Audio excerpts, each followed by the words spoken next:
Hello and welcome to Polyglot Principles. My name is Modja, and in this channel what I help you to do is to learn a language like a genius, right? And how do you do that? By learning the principles of language learning. And that's what I'm here to do today, is teach you the principles of language learning. So what's our topic for today? Today we're really tackling the question of how do you stop translating in your head? So you've probably had this experience before when learning a foreign language. You find yourself, let's say you're trying to speak and you're thinking of sentences in your local language, in your native tongue, and then translating them into the language you're learning. So if you're trying to learn French and maybe your native language is English, you're thinking in English and translating to French. So the question is, well, how do you stop that, right? How do you think directly in your target language, right? That's what this video is all about.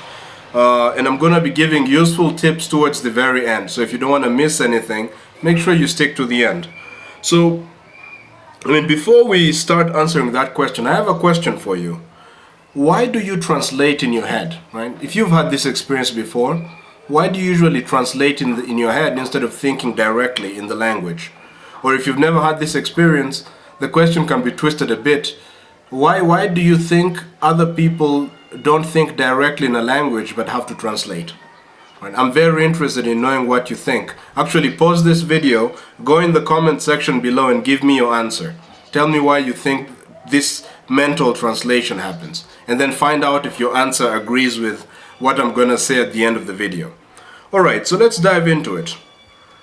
Why does translation happen? Why do I think translation happens in your head? One of the reasons is that you're not accustomed to using the language, right? Think about it this way. A language is a tool, okay? What is a tool? A tool is anything that enables you to do something. A language enables you to communicate, therefore it's a tool, right? And with any tool, at the very beginning, you're awkward, you don't know how to use it, right? Like if you've never ridden a bicycle before, the bicycle is a tool that helps you to move, but if you've never ridden it before, you're not comfortable with it, you know? You have to continue to think about where should I shift my weight, what should I do? You're so self-conscious that you make a lot of mistakes. But what happens? The more you do it, the easier it becomes, right? And if you don't do it that much, if you don't ride the bike that much, especially at the very beginning, you're always going to be uncomfortable and hesitant. And this is the same with languages, right? So if you want to think directly in the language, the first thing you have to do is use the language, right? If you're not using the language enough, if you're not really speaking in it, especially this happens a lot, right? So there's a difference between using a language, learning a language by using it, and learning a language by studying the language. There's a big difference, right? If you've ever been in the school system trying to learn a language, typically you learn a language by studying it.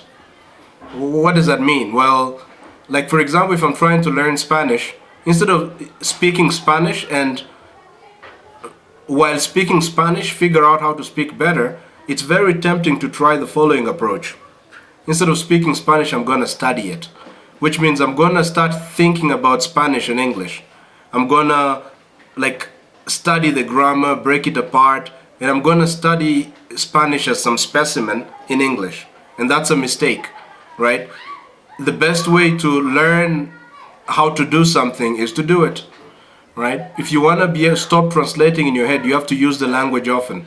And what you'll realize is that after a while, you'll find it natural. Since you've been using it often, it'll just be instinctive for you to use the language instead of having to use your natural tongue, right? Remember, for example, if you're trying to learn Spanish and you speak English, if you find yourself using English to speak, right, you're translating from English to Spanish. The reason you're using English as the language of translation is because you're comfortable with English. You're accustomed to using the English language. That's why you're using it. If you become accustomed to using the Spanish language or whatever your target language is, you're going to find that actually you're going to start thinking directly in that language, right?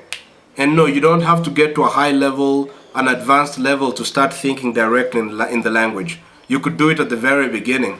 I experienced this that within like 3 or 4 conversations with native speakers, I'm already thinking directly in the language. This is not because I'm superior, but it's because of my approach, the principles I use, right? So now you might be in this kind of situation, right? You're like, okay, you know what, Modja, actually, you could be telling me this, right? Modja, look, I actually have a lot of conversations with native speakers. The problem is not that I'm not using the language, but I keep translating in my head. I'm going to question whether just because you're having a conversation doesn't mean you're using the language. Sometimes what happens is, this happens often, right? Let's say I'm trying to learn Spanish. Instead of speaking and using only Spanish, I'm going to try to use English or ask questions in English, right? Basically it becomes kind of like a mixture of English and Spanish. And maybe if we've been speaking for 30 minutes, you might find that I only spoke Spanish for 2 minutes. The remaining 28 minutes I was speaking in English, or I was having the other person explain to me things in English, right? So this can happen often, right? Especially if the person you're talking to is somebody who knows your native language. It's very tempting for them to start speaking to you in your native language and for you to reply in your native language. At the end of the day, you spend 90-something% of the time speaking your native language and not speaking the target language. What you want to do is speak the target language as much as possible, right? If you don't, right, and if you do this, if you use the language often, what you're going to realize is that you're going to start thinking directly in the language. You're going to be using it immediately because you've become accustomed to using it, all right? So I may have beaten a dead horse there. So that's the first reason. You're not using the language, hence you're translating. Why else would you have difficulty using the language, right? That's the second reason. Let's see if this is the reason, one of the reasons you wrote down in the comment section, right? Insufficient vocabulary. That's another reason why you would be translating in your head, right? Remember, to think directly in a language means you want to use the language, right? And using the language means using words in the language. Now imagine that you don't have any words.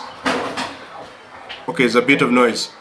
Let me take an extreme example, right? Let's pick a language that let's say I have never, which is true actually, I've never learned Japanese before, right? I don't know a goddamn thing in Japanese, right? If you ask me to think directly in Japanese right now, it's impossible. Why? I don't know anything. I don't know any words in Japanese. I can't do it, right? If I learn one word in Japanese, I still can't think directly or use the language because I know very few words. There's a critical mass, a certain amount of words you'd need to know in order for you to be able to use the language. I don't know if the number is fixed for everybody. It's going to depend on your dexterity, resourcefulness. But the point is that you need words, you need vocabulary. So one of the reasons why you might be translating or using your native language is because you just don't know enough words. If you increase your vocabulary and you follow the first tip I gave you, you keep using the language, then you're going to find yourself naturally, you're using the language and you're thinking directly in the language. So that's the first thing. Take time to learn vocabulary. And this is important also. Not all vocabulary is useful. I think I've emphasized this a lot before in my videos. Just learning a word doesn't mean that it's not just about learning vocabulary. You want to learn the right words, right? If you're starting out in a language, right, not every word is useful to you. There are certain words, for example, the word astronaut, okay? The word astronaut in English is a nice word to know. But for most people, you never use that word, right? You might even go a month or a year without ever saying the word astronaut. That's possible. But there are certain words you can't do without. Like the word I, me, you, but, and, because. Those are the most important words. So when you want to think directly in a language, make sure you learn the most frequently used words first. You just go online and look up these words. What's going to happen is if you know the most frequently used words, when you know the right vocabulary, what's going to happen is that you're now going to be able, sorry, there's a bit of noise where I am. Right. So,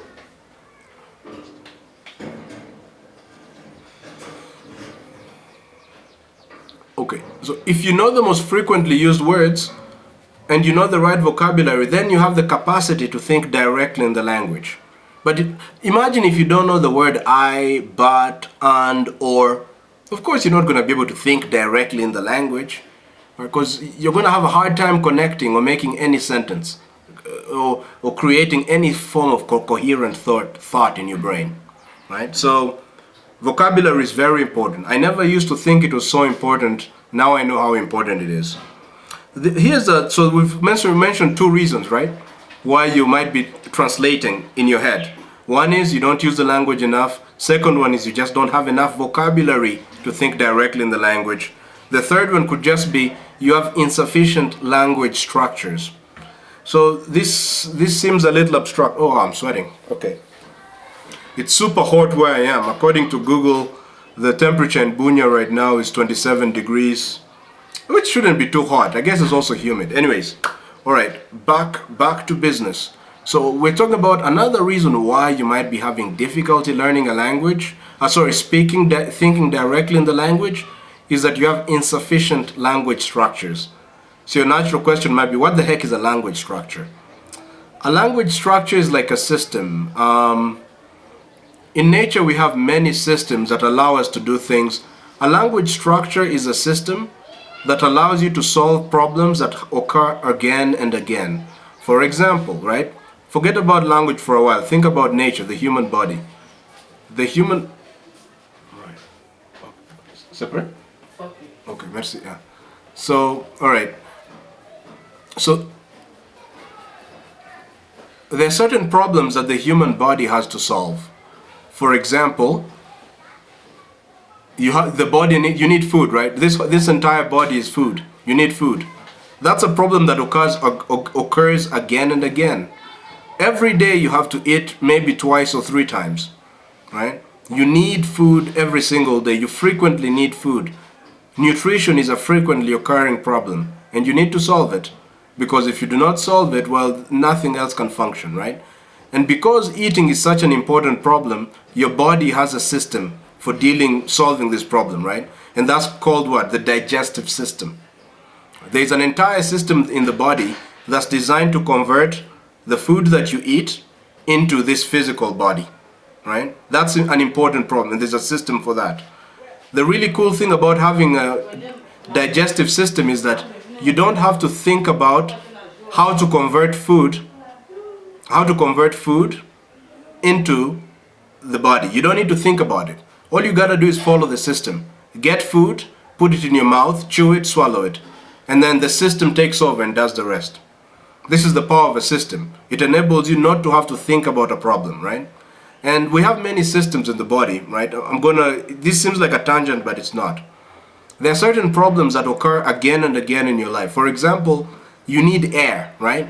If you stop breathing, you're done, right? That's the definition of dead. Like the guy can't breathe anymore. Once you stop breathing, we're saying you're dead here, right? Or near death, at least. Right, so the body needs to solve the breathing problem a couple of times, in fact, every minute. You breathe in so much. And so how does the body solve this frequently occurring problem? Simple. There's a system for it. It's called the respiratory system. Right? And the system allows you to solve this problem of getting the right air and taking out the wrong air without you having to think about it. All you gotta do is breathe. You breathe, and then the respiratory system takes over. It brings in the correct air, and then it pulls out, it excretes the wrong air. Right? That's the power of a system. A system or a structure, it's kind of like an engineering concept, allows you to solve problems that occur again and again and again and again. Right? And it allows you to solve a frequently occurring problem without having to think about it. You just follow the system. It's a form of automation. Okay, so you're like, Modja, this is great. How does this connect to language learning? Okay, well, how does this connect to what we're talking about, translating in my head? Well, in speaking, there are certain problems that occur again and again. For example, in a language, it is very important for you to be able to talk about the present tense, what things that are happening right now, right? And there's a language structure that enables you to talk about things that are happening right now. That's called the present tense, or you could think of it as the present tense as a system. Once you master this system, you don't need to think about how to say things in the present tense. You just say them, right?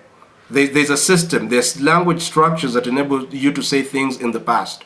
If you learn this past system, you can talk about what happened in the past without thinking about it, right? This frees you up. This makes it easy for you to use the language.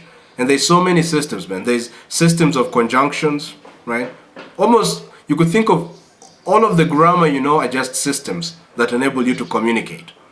And you don't need to know all the grammar structures, right? But you need to know a certain amount of them. There's a certain amount of grammar structures you need in order to be able to start communicating in the language and thinking directly in the language. If you don't have these systems, let's imagine that you don't know how to say things in the present tense, you don't know how to say things in the future tense or in the past tense, then there is no way in hell you're going to think directly in the language. There's no way in hell you're not going to be trying to translate from your local language to the language you're trying to learn. And the reason that's going to happen is because you may have words, you may have vocabulary in your head, but you just don't know how to use it. You don't know how to think yet. The structures help you to think.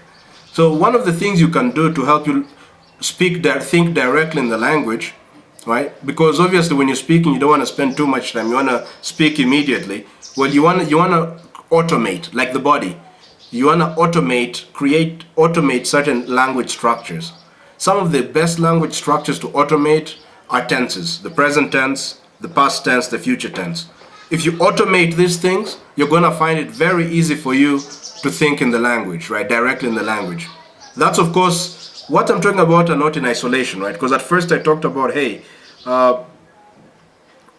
you have to use the language, right?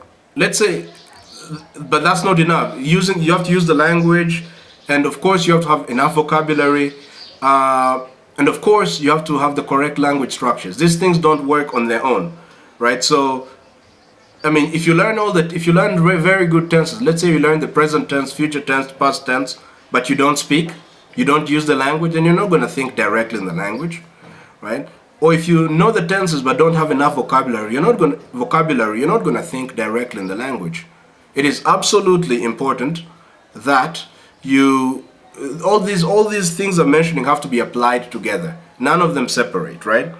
And then here's the third reason. So when you wrote down in the comment section what you thought were the reasons why you keep translating in your head, what some of the reasons I've mentioned, some of the reasons you wrote down. For example, did you write down this whole thing that insufficient language structures might be why you're not able to think directly in the language, right? So I'm curious if you're able to get that as well, and especially if you had other reasons that I haven't considered, right? And here's the fourth and final one. A reason why you keep translating in your head is, this one is a lack of resourcefulness. What is resourcefulness? Resourcefulness is the capacity to use resources. Think about this, right? Imagine like a soldier, right? A really resourceful soldier is a soldier that can do maximum damage with minimal resources, right? Imagine a guy who look, a very well-trained soldier, man, like if you gave him 3 bullets, right? This is like in the old Rambo movies, man. Like if you look at the old Rambo war movies where he'd land in Vietnam and do a lot of damage, in Rambo's movies, the really cool thing about him is that you could send Rambo to an entire enemy camp with hundreds of soldiers and he'll kill all of them, right? He will win, he'll take over the base or whatever. That is a visual of resourcefulness. This is someone who's able to do a shit ton with less. He's able to do way more with way less. That's what we call resourcefulness. Of course, the more resourceful you are, the less stuff you need, right? Well, so how does this connect to what we're talking about here, right? When we're talking about language learning, we're saying, what is your capacity to communicate with the vocabulary that you have, right? If a person who's not resourceful is someone who has a lot of vocabulary but still can't communicate, right? And this tends to happen with people who don't speak. Maybe you just study grammar, you read from books, You don't really try to have conversations with native speakers. You may have a lot of words, you may have a lot of grammar structures, but you still can't communicate. That means because you're not resourceful at all. Obviously, you're not going to think directly in the language, right? Because you're just not resourceful. You don't know how to use what you got. Right? So this is very important, right? You want to become resourceful. If you're not resourceful, you can't think directly in the language, right? So question, how do you become resourceful? Well, by using the language and solving difficult problems, right? So you want to put yourself in difficult situations. Why? Difficult situations force you to draw on everything you got to solve them. Well, how does this relate to in the case of a language? Well, one of the things that can build resourcefulness is this. This is one method I use. When I speak with when I speak with native speakers, for example, right now, it's very easy for me to especially if the native speaker speaks English. Now I'm learning German. It's very easy for me to keep asking them to explain things to me in English, but I don't do that, right? I don't ask them to explain things to me in English, and sometimes when I'm trying to look for a vocabulary word and I don't know what it is, instead of just asking them what the word is in English, I try to explain it in a different way. I try to use a different word. All of this builds resourcefulness, which means that when you're a resourceful language learner, it means that even with limited vocabulary, even with very few language structures, you're still going to be able to use that to get your idea across. And the way you do that is by forcing yourself to get your ideas across purely in the target language, without having to ask for, without having to use your English language or other crutches, as I call them, right? And this is a very important skill, because if you're very resourceful, you'll need a few words and then you'll be able to think directly in the language, right? A resourceful person doesn't really need his native language, right? It's really hot. A resourceful person doesn't need his native language. You could just think directly in the language. So this is another thing to improve. So I've mentioned 4 reasons, right? You're not using the language. This is why you're having trouble. You keep translating things in your head. You just don't have enough vocabulary. That's another reason why, right? You keep translating in your head. You do not know enough language structures. You just don't know enough of the important grammar structures, such as the present tense. The other reason is you're just not resourceful. You're not able to use what you got. And this is usually because you're not speaking. You're not speaking and using the language. So I've given you many things you can do. But ultimately, look, if you had to do only one thing, here's all I would say: use the language. When you interact with native speakers, limit your conversation to be only in the target language. Only in the target language. If you do this one thing, all of this other stuff will come to you. If you use only the language, eventually you'll learn the vocabulary. Right? If you use only the language, eventually you'll learn the correct language structures. If you only use the language, eventually you'll become resourceful. You become able to do more with less, right? So look, I've really beaten a dead horse here. I hope this was very useful to you. Every Monday at 8 a.m. Central African time, I publish a video. And if you want to have access to these videos and be notified whenever they arrive, don't forget to give this video a thumbs up. Please hit the subscribe button and hit the bell notification. Ding, ding, ding, ding, ding. That way you'll be notified whenever I come up with a new video. Thank you very much for watching this video and hope to catch you on the next one. Bye.